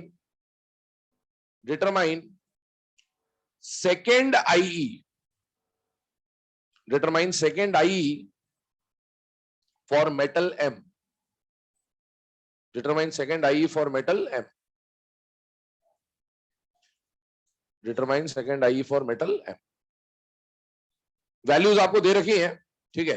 और इसमें ऑप्शंस की अगर हम बात करें तो ऑप्शन लिख देता हूं मैं। पहला ऑप्शन लिख लें 100, दूसरा ऑप्शन लिख लें 200, तीसरा ऑप्शन लिख लें 300 और चौथा ऑप्शन लिख लें 400। तो करेक्ट आंसर कौन सा हो जाएगा? 200। क्यों हो जाएगा 200? क्योंकि बेटा फर्स्ट वाली जो इक्वेशन है, ध्यान से देखिए, गैसियस और गैसियस से शुरू कर रहे हैं, मतलब आई की बात चल रही है। पहले वाले इक्वेशन में आपने 0 से +1 लगाया, मतलब कितना इलेक्ट्रॉन निकाला? एक ही निकाला। एक ही निकाला मतलब ये कौन सी प्रोसेस दिखा रहा है? केवल I1। और I1 की वैल्यू आपको कितनी दे रखी है? 100। दूसरे वाले को देखो जरा, दूसरे वाले में क्या हो रहा है? मेटल पे कितना चार्ज था? 0। और 0 से डायरेक्ट आपने क्या बनाया? +2। +2 बनाने का मतलब है आपने दूसरा इलेक्ट्रॉन निकाला या दो निकाले? दो निकाले। दो निकालने का मतलब है I1 भी दिया होगा और I2 भी दिया होगा। और I1 और 2 का सम कितना दे रखा? 300। I1 की वैल्यू आपको पता ही है 100। इसको माइनस करो तो आंसर कितना आ जाएगा? 200 आ जाएगा।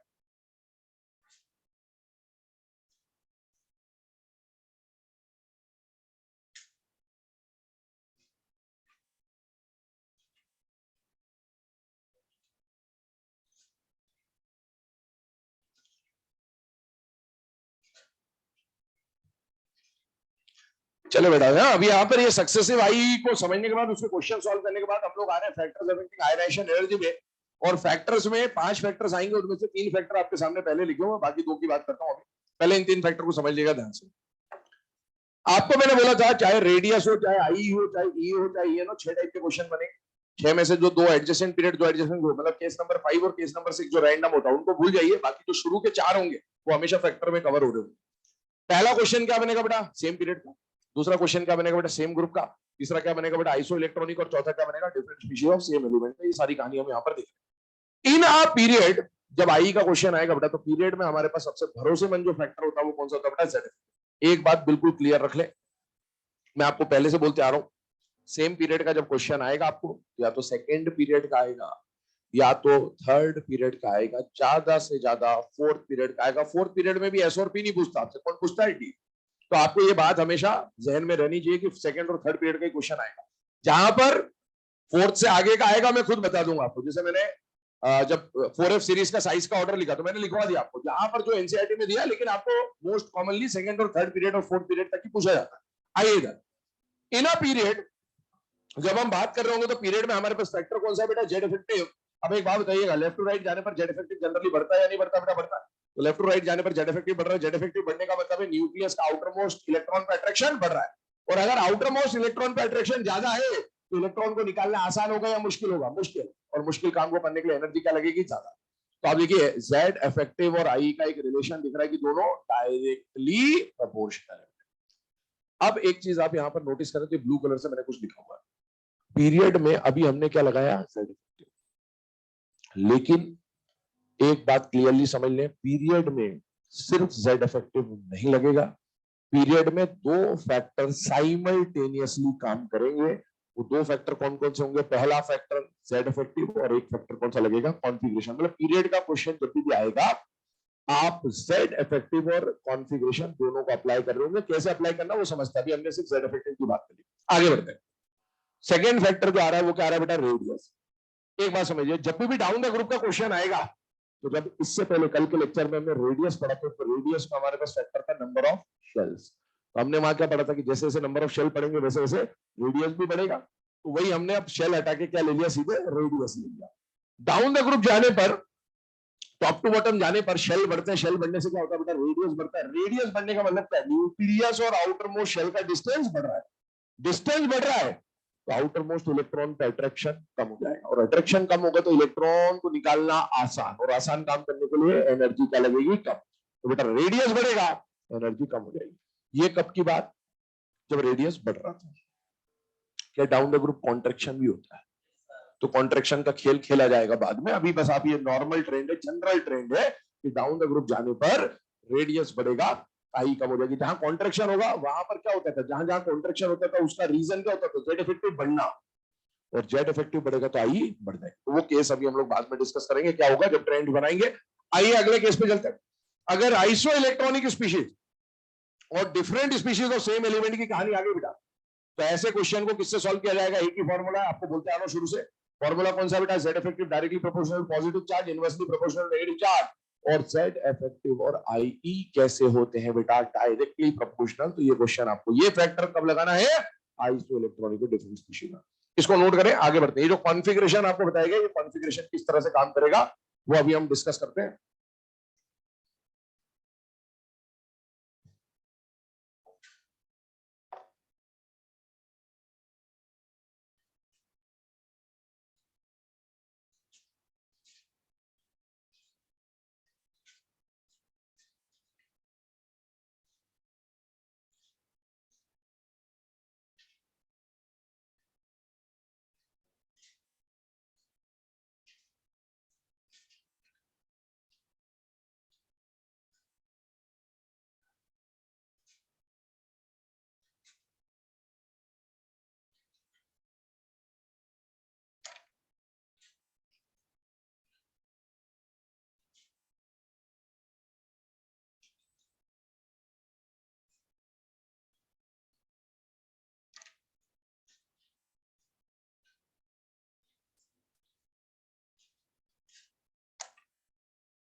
चलो बेटा, है ना।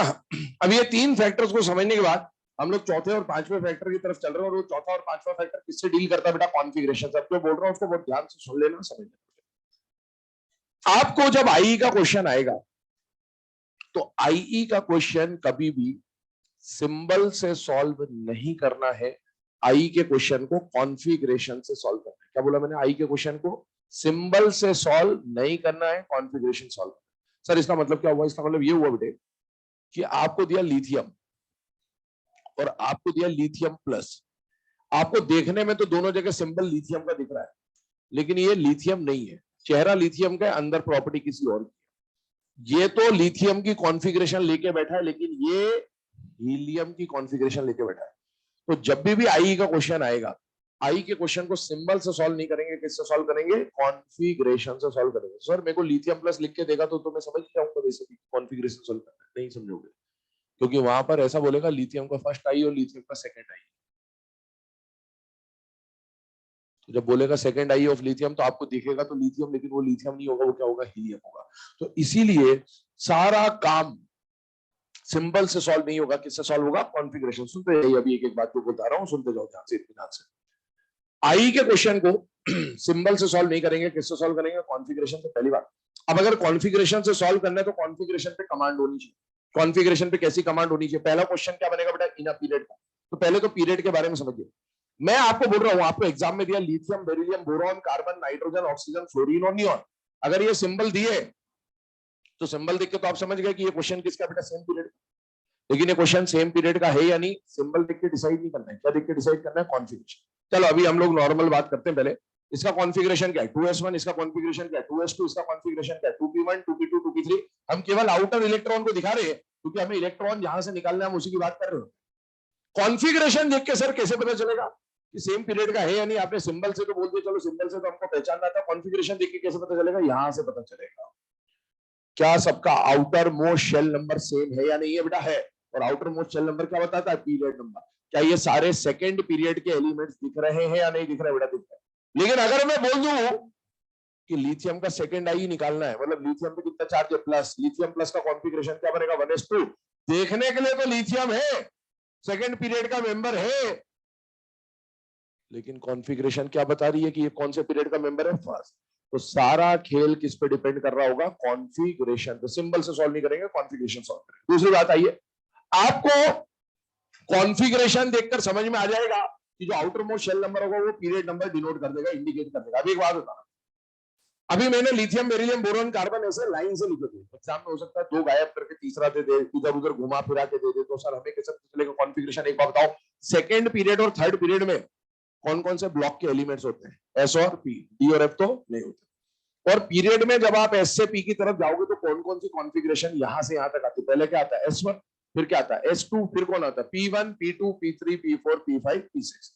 तो कॉन्फ़िगरेशन अगर मैं लिख दूं S1, S2, P1, P2, P3, P4, P5 और ये कॉन्फ़िगरेशन से बेटा लेफ्ट टू राइट जाने वाली। शेल नंबर सेम होना चाहिए, बात है ना? 2 2 2 2 या 3 3 3 3 ऐसा होना चाहिए। तो ये सेम पीरियड की कॉन्फ़िगरेशन। आपने कॉन्फ़िगरेशन को अरेंज कर लिया पहले तो प्रॉपर्ली, क्योंकि हो सकता है एग्जाम में ये दे दे, ये दे दे और ये दे दे, बाकी बीच की गायब कर दे, तो अपने को समझ में आना चाहिए कि हाँ सीक्वेंस क्या होता है। अब एक बात बताओ, लेफ्ट टू राइट का फैक्टर सेम पीरियड का क्या है हमारे पास? Z effective. तो क्या लेफ्ट टू राइट जाऊंगा तो जेड इफेक्टिव बढ़ेगा कि नहीं बढ़ेगा बेटा? बढ़ेगा। और बढ़ेगा तो आई भी बढ़ेगा या नहीं बढ़ेगा बेटा? बढ़ेगा। आई बढ़ेगा तो मतलब ऑर्डर तो ऐसा होना चाहिए था। ऑर्डर ऐसा होता भी है, लेकिन दो जगह ऑर्डर घूम जाता है। ध्यान सुनना, लेफ्ट टू राइट जाने पर पीरियड में आई बढ़ेगा, लेकिन S2P1 में एक्सचेंज होगा और P3 P4 में एक्सचेंज होगा। लेफ्ट टू राइट जाने पर आई बढ़ेगा, लेकिन दो जगह पर ऑर्डर घूम जाएगा। कहां कहां पर घूम जाएगा? S2P1 में और P3 P4। क्यों घूम जाएगा उसका कारण अभी देखते हैं, लेकिन पहले इस बात को दिमाग में फिट करना जरूरी है कि लेफ्ट टू राइट आई बढ़ रहा है, दो जगह एक्सचेंज हो जाएगा। S2P1 का ऑर्डर आपस में रिवर्स हो जाएगा और P3 P4 का ऑर्डर, मतलब ये आगे चले जाएगा, ये इसके पीछे चले जाएगा, ये आगे चले जाएगा, ये इसके पीछे चले जाएगा, ये ऑर्डर बनेगा। अब ये ऑर्डर में एक्सचेंज जब भी कराएंगे, S2 का एक्सचेंज केवल P1 से ही कराना, S2 को कभी P2 से एक्सचेंज नहीं कराना है, ये बात ध्यान रखना। इसी तरह से P3 का एक्सचेंज सिर्फ और सिर्फ P4 से होगा। P3 का एक्सचेंज कभी P5 या P3 का एक्सचेंज कभी P6 से नहीं करना है। अब ऐसा हो क्यों रहा है, उसका कारण समझिएगा। पहले मैं आपको बता रहा हूं यहां पर इस फोर्थ वाले पॉइंट को, P3 P4 को समझा रहा हूं, फिर S2 P1 पे आते हैं थोड़ी देर बाद। कॉन्फ़िगरेशन पे चल रहे बेटे, ये दोनों क्वेश्चन जो है ना, ये दोनों को कॉन्फ़िगरेशन से समझा जा सकता है, पर इसको हम कॉन्फ़िगरेशन से समझ रहे हैं, इसको हम पेनिट्रेशन पावर से समझें, क्योंकि एनसीईआरटी इसको पेनिट्रेशन पावर से लिखता है, इसीलिए एनसीईआरटी के हिसाब से हम इसको समझने को, तो इसको भी आप कॉन्फ़िगरेशन समझ लोगे, कोई दिक्कत नहीं, लेकिन पेनिट्रेशन समझे। आइए इधर कॉन्फ़िगरेशन की अगर मैं बात करूं, तो कॉन्फ़िगरेशन में आपके सामने क्या लिखा हुआ बेटा? कॉन्फ़िगरेशन दो तरह की होती है, एक तो होती है स्टेबल और एक होती है नॉर्मल। नॉर्मल मतलब अनस्टेबल, जिसको आप बोल देते हो, ठीक है।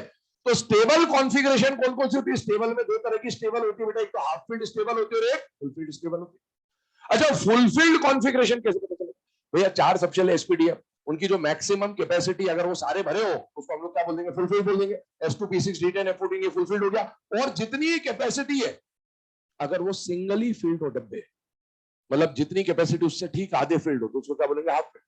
फुल फील्ड में कोई दिक्कत नहीं, फुल फील्ड सब कुछ बराबर है। हाफ फील्ड में एक जगह दिक्कत आती है। हाफ फील्ड आपके सामने S1 P3 D5 S7 लिखा, लेकिन S1 को half field stable configuration consider नहीं किया जाता। दिखता तो हाफ फील्ड है, लेकिन ये हाफ फील्ड नहीं है। बहुत इंपॉर्टेंट बात है ये। S1 दिखता हाफ फील्ड है, लेकिन ये हाफ फील्ड स्टेबल कॉन्फ़िगरेशन नहीं है, ये नॉर्मल कॉन्फ़िगरेशन। सर ये हाफ फील्ड दिख तो रहा है, तो क्यों नहीं माना इसको? हाफ फील्ड होने के लिए दो शर्तें जरूरी होती है। हाफ फील्ड स्टेबल कॉन्फ़िगरेशन उन्हें कहा जाता है जिनमें दो शर्तें पूरी हो। जैसे मैंने ये लिखा S1, ये लिखा P3, ये लिखा D5। देखने में क्या ये आधे इलेक्ट्रॉन लेके बैठा है या नहीं बैठा? बेटा बैठा है। मैक्सिमम कैपेसिटी के आधे हैं, मैक्सिमम कैपेसिटी के आधे हैं, मैक्सिमम कैपेसिटी के आधे हैं। लेकिन सिर्फ मैक्सिमम कैपेसिटी से आधे होने से हाफ फील्ड नहीं माना जाता। हाफ फील्ड स्टेबल तब माना जाता है जब एक तो आधे भरे हो, दूसरा एक्सचेंज एनर्जी कर सकते हो। इसमें तो एक्सचेंज हो ही नहीं सकता, और इसीलिए देखने में तो S1 हाफ फील्ड दिखेगा, लेकिन S1 को half field stable configuration consider नहीं करना। बहुत जरूरी बात है, ध्यान रखना। डी ब्लॉक में जब ऑर्डर बनाएंगे यही बात काम आएगी आपको। तो S1 हाफ फील्ड कंसीडर नहीं करेंगे due to lack of exchange energy. आगे बढ़ते हैं।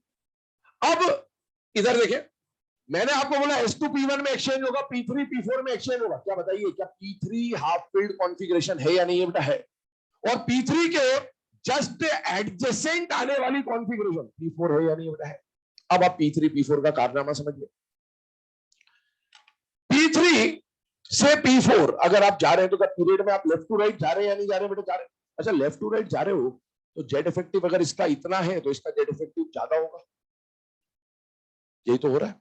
अच्छा, जिसका जेड इफेक्टिव ज्यादा, उसका आई तो ज्यादा होना चाहिए था, लेकिन ऑर्डर घूमने वाला है, तो क्यों घूमने वाला वो समझना हमको। इसका जेड इफेक्टिव ज्यादा, लेकिन क्या ये स्टेबल है? यस। और क्या ये अनस्टेबल है? यस। तो सर एक में जेड इफेक्टिव डोमिनेट कर रहा है, एक में सर स्टेबिलिटी डोमिनेट कर रहा है, तो फिर क्या करें? दोनों में से हमें कैसे पता चलेगा? तो वो देखिए, सुनिएगा मेरी बात। क्या ये स्टेबल कॉन्फ़िगरेशन है या नहीं? बेटा है। और अगर आप आई की प्रोसेस की बात करें, तो आई में आप इलेक्ट्रॉन ऐड करते हो, निकालते हो। जब आप निकालोगे तो ये क्या बन जाएगा? P2। अच्छा, P3 से P2 बनेगा, तो क्या ये अनस्टेबल हो जाएगा? तो आप मुझे ये बताइए, कोई भी स्टेबल चीज स्टेबल होना चाहेगी या रेजिस्ट करेगी? रेजिस्ट। ये तो बोलेगा भाई मत निकाल, नहीं ना ना, ठीक है। इलेक्ट्रॉन नहीं देना चाहता, क्यों? इलेक्ट्रॉन देते ही क्या हो जाएगा? स्टेबिलिटी ब्रेक हो जाएगा। फिर आप इसको खोपचे में लेकर बोले दे इलेक्ट्रॉन, दे इलेक्ट्रॉन दे, निकाल देगा, मजबूरी में तो निकालेगा, है ना। बोले कितना जूता कितने खाएगा, ठीक है। तो ऐसा है कि ये इलेक्ट्रॉन दे तो देगा, लेकिन इलेक्ट्रॉन देने को पहले रेजिस्ट करेगा। मतलब इसको इलेक्ट्रॉन निकालने के लिए एनर्जी क्या देनी पड़ेगी? ज्यादा। अब इधर आइए, ये पहले क्या था? अनस्टेबल।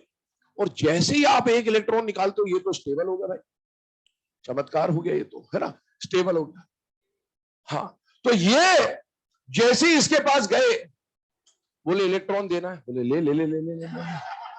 क्यों? इलेक्ट्रॉन निकलते क्या हो जाएगा? स्टेबल। ये तो जैसे मान लो कुछ खरीदने गए, तो ईएमआई पे मिलती चीजें, इसके पास का बोले ले ईएमआई पे ले जा तू, बाकी पैसे बाद में देते रहना, मेरे को तो फटाफट स्टेबल करते खत्म करना। तो ये स्टेबल होने के लिए क्या ये प्रोसेस को रेजिस्ट करेगा या जल्दी से जल्दी करवाना चाहे? जल्दी से। तो ये क्या बोलेगा कि जरा सी एनर्जी दे, इलेक्ट्रॉन ले। तो यहां पर ये क्या चाह रहा है कि इलेक्ट्रॉन, सॉरी, एनर्जी कम लगे और इलेक्ट्रॉन निकल जाए।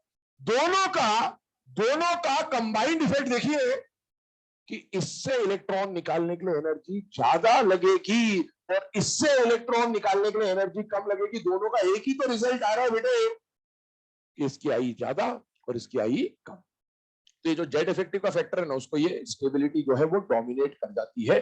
अब ये बात P3 P4 मैंने बोला था, एक्सचेंज केवल किसमें कराना है, P3 का एक्सचेंज केवल और केवल P4 से। एडजेसेंट से ही करना, इससे मत कर देना। एग्जाम में आया P5 और एग्जाम में P4 नहीं दिया आपको, और एक P3 दे दिया और एक P5 दे दिया।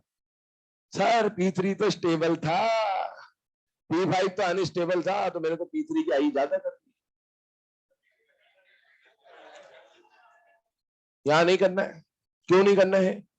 क्योंकि यहां से यहां तक जाने पर तो जेड इफेक्टिव एक ही बार बढ़ा था, लेकिन यहां से यहां तक जाने पर जेड इफेक्टिव 2 बार बढ़ चुका बेटा। तो इसीलिए अभी स्टेबिलिटी से ज्यादा जेड इफेक्टिव डोमिनेट करेगा। और दूसरा कारण भी समझिए, ये पहले भी अनस्टेबल है, और एक इलेक्ट्रॉन निकाल के भी इसको क्या ही फर्क पड़ रहा है, अनस्टेबल ही तो रहेगा। तो इसको क्या मतलब है जल्दी इलेक्ट्रॉन निकाल के, इसको तो फर्क पड़ रहा था जल्दी इलेक्ट्रॉन निकल, बोलेगा काय को दूं मैं इलेक्ट्रॉन, स्टेबल थोड़ी हो रहा हूं, नहीं देना, ला एनर्जी ला तब दूंगा, है ना।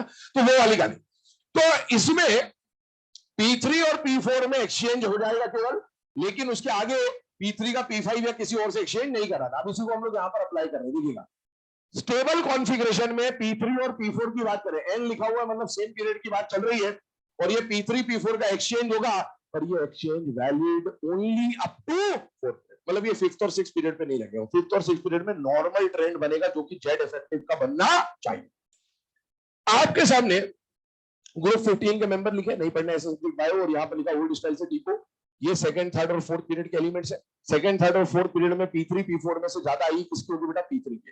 लेकिन 5th और 6th पीरियड में P3 P4 में नॉर्मल ट्रेंड बनेगा जेड इफेक्टिव का, और नॉर्मल ट्रेंड के हिसाब से आई किसकी ज्यादा, P4 की। पहली बात, आपको एग्जाम के हिसाब से मैंने बोला कि पीरियड का क्वेश्चन कहां तक आएगा, सेकेंड पीरियड या थर्ड पीरियड या फोर्थ पीरियड। आपके सिलेबस के हिसाब से तो ये ऑलवेज वैलिड है। नीट में जब भी आएगा आपको तो बस इतनी बात याद करके जानी कि P3 और P4 में क्या होना है, एक्सचेंज होना है। कहां नहीं हो रहा है, यहां। क्या इस नाम का एग्जाम अब होता है? तो ये वो ऐसा सुना ना आपने, बुलाती है मगर जाने का नहीं, वैसे ये लिखाते हैं मगर पढ़ने का नहीं। ये बस लिखाया जा रहा है आपको, आपको इसको पढ़ना नहीं है, ठीक है। ये बात ध्यान रखें। क्यों लिखा दे रहे हैं? क्योंकि अभी ये एग्जाम कुछ सालों पहले होता ही था, क्वेश्चन अभी भी मार्केट में है, तो आपको यहाँ के पेपरों में, इधर उधर के पेपरों में, 2-4 साल 5 साल पुराने इंस्टीट्यूट के पेपर में ना, बाकी मेन एग्जाम में नहीं मिलेगा कभी भी, या आए नहीं आज तक कभी, अब तो और नहीं आएगा।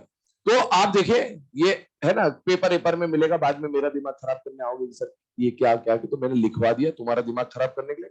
पढ़ना नहीं है, साफ साफ शब्दों में बोल दिया, यही पढ़ना है। तो आपको ये पता होना चाहिए कि P3 P4 में क्या होता है, एक्सचेंज होता है। इसका कारण बता देता हूँ कि क्यों ऐसा होता है, कारण सुन लो, भले पढ़ना नहीं है, कारण समझ में आ जाना चाहिए, ठीक है।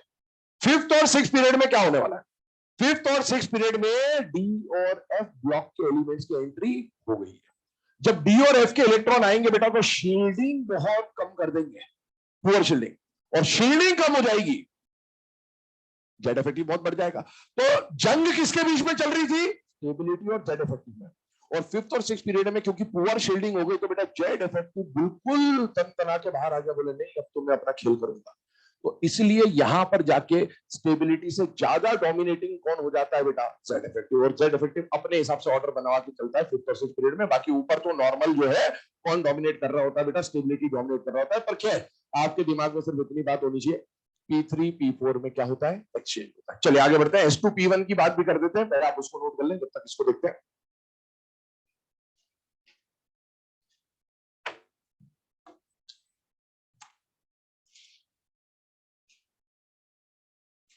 अच्छा एक और बात सुनो, अब एनसीईआरटी की,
हम बनने के लिए आए, हमको नंबर लेके जाना है, ठीक है। तो मैंने आपको बता दिया क्या दे रखा है एनसीईआरटी ने, उसको समझना जरूरी था।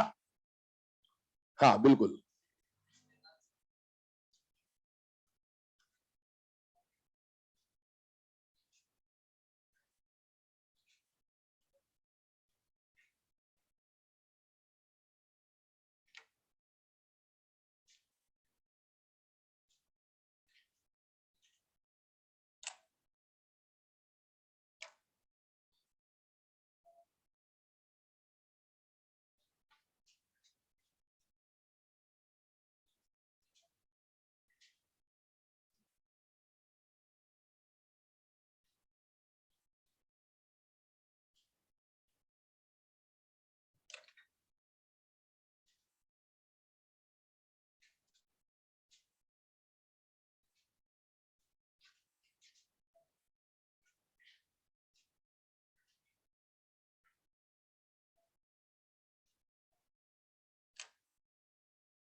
चलिए आइए बेटा यहाँ पर ध्यान दीजिए। लास्ट जो यहाँ पर फैक्टर आ रहा है आपके सामने, वो फैक्टर क्या आ रहा है कि हम समझ रहे हैं किसके एक्सचेंज के बारे में बेटा, S2P1 के एक्सचेंज के बारे में। S2P1 में भी मैंने बोला था S2 का एक्सचेंज सिर्फ और सिर्फ किससे होगा बेटा, P1 से होगा। पहली बात, इसको अगर हम स्टेबिलिटी से समझना चाहें तो आप समझ सकते हैं कि S2 क्या फुलफिल्ड स्टेबल कॉन्फ़िगरेशन है या नहीं बेटा, है। और P1 ठीक उसके बाद आने वाली अनस्टेबल कॉन्फ़िगरेशन है। जब भी एक स्टेबल कॉन्फ़िगरेशन आए और उसके ठीक बाद एक अनस्टेबल कॉन्फ़िगरेशन आए, एडजेसेंट कॉन्फ़िगरेशन होने के ध्यान रखिएगा, तो स्टेबल और अनस्टेबल में से किसका ही ज्यादा होता है बेटा, स्टेबल वाले का। ये बात केवल एडजेसेंट में वैलिड होगी, एडजेसेंट और नेक्स्ट टू एडजेसेंट वैलिड नहीं होगी, एडजेसेंट और नेक्स्ट टू एडजेसेंट वैलिड नहीं होगी, क्योंकि यहां से वहां जाने पर जेड इफेक्टिव कितनी बार बढ़ गया होगा, 2 बार। अब आइए यहां पर S2P1 की कहानी सुनिए। S2P1 में से इसको हमने कॉन्फ़िगरेशन की स्टेबिलिटी से अगर समझा जाए तो देखो ये स्टेबल है, P3 और P4 की तरह समझना, स्टेबल है, एक इलेक्ट्रॉन निकालते ही अनस्टेबल हो जाएगा तो ये रेजिस्ट करेगा इस मूव को, जबकि ये अनस्टेबल है, एक इलेक्ट्रॉन निकालते ही S2 स्टेबल हो जाएगा, तो ये बोलेगा कि जल्दी इलेक्ट्रॉन निकाल ले, ये बोलेगा बाद में निकाल ले, दोनों का कहानी एक ही मिल रहा है कि ये बाद में इलेक्ट्रॉन देगा, ये जल्दी इलेक्ट्रॉन देगा। अब इसको पेनिट्रेशन पावर से समझिए। पेनिट्रेशन वर्ड का इस्तेमाल क्यों कर दिया यहाँ पर सर, स्टेबिलिटी से क्यों नहीं समझा दिया आपने कॉन्फ़िगरेशन की, पेनिट्रेशन का इस्तेमाल इसलिए कर दिया क्योंकि ये वाला जो केस था ना, इसमें आप जो इलेक्ट्रॉन निकाल रहे थे दोनों सेम सबशेल से निकाल रहे थे, P और P से निकाल रहे थे, जबकि यहां पर जो आप इलेक्ट्रॉन निकाल रहे हो वो दो डिफरेंट सबशेल से निकाल रहे हो, मतलब आप S और P से निकाल रहे हो, इसलिए पेनिट्रेशन को ले। पेनिट्रेशन पावर का मतलब क्या होता है, closeness to nucleus. Same shell के जो SPDF होते हैं उनमें से न्यूक्लियस के ज्यादा क्लोज कौन होता है बेटा, S is always closer to nucleus, P उससे दूर होता है, D उससे दूर होता है, F उससे दूर होता है। तो S क्योंकि न्यूक्लियस के ज्यादा पास है, तो S के इलेक्ट्रॉन पे न्यूक्लियस का होल्ड क्या होगा बेटा, ज्यादा, और होल्ड ज्यादा होगा तो इलेक्ट्रॉन को निकालना क्या हो जाएगा, मुश्किल, एज कंपेयर टू P। लेकिन ये बात सर एस और पी तो ये भी है, पर इनमें मैं फिर से बोल रहा हूं जेड इफेक्टिव कितनी बार बढ़ गया होगा? 2 बार। इसलिए जो बात हम लोग कर रहे हैं कि एस पे ज्यादा होल्ड है, पी पे कम होल्ड है, ये कब वैलिड होगा? एडजेसेंट कॉन्फ़िगरेशन पे वैलिड होगा। जैसे वो हमने पढ़ा कि बेटा फोर्थ पीरियड तक ऑलवेज वैलिड, ये भी फोर्थ पीरियड तक हमेशा वैलिड। मतलब आपके सिलेबस के हिसाब से आप निश्चित होकर जाइए, P3 P4 में एक्सचेंज होगा, S2 P1 में एक्सचेंज होगा। फिफ्थ और सिक्स पीरियड एडिशनल आपको बता रहा है, पढ़ाया जा रहा है, लेकिन पढ़ने का नहीं। ये बात समझ में आनी चाहिए आपको। आप S2 P1 फोर्थ पीरियड तक हमेशा लगा दो, लेकिन फिफ्थ और सिक्स पीरियड की कहानी क्या है वो भी बता दे रहा हूं आपको। फिफ्थ और सिक्स में वो तो लगता ही नहीं है, फिफ्थ और सिक्स में ये लग भी सकता है और नहीं भी लग सकता है। पहले सेकेंड पीरियड के S2 P1 में S2 ज्यादा, P1 से S2 ज्यादा, P1 से कहां तक? अप टू फोर्थ पीरियड कुछ भी नहीं देखना, S2 ज्यादा है P1 से। फोर्थ पीरियड तक S2 ज्यादा है P1 से, कुछ भी नहीं देखना है, आराम से बस ये ऑर्डर लगाना चाहिए। फिफ्थ और सिक्स की कहानी सुनेगा। फिफ्थ और सिक्स पीरियड में S2 और P1 में S2 कब ज्यादा होगा? Valid only if difference in atomic number is 1।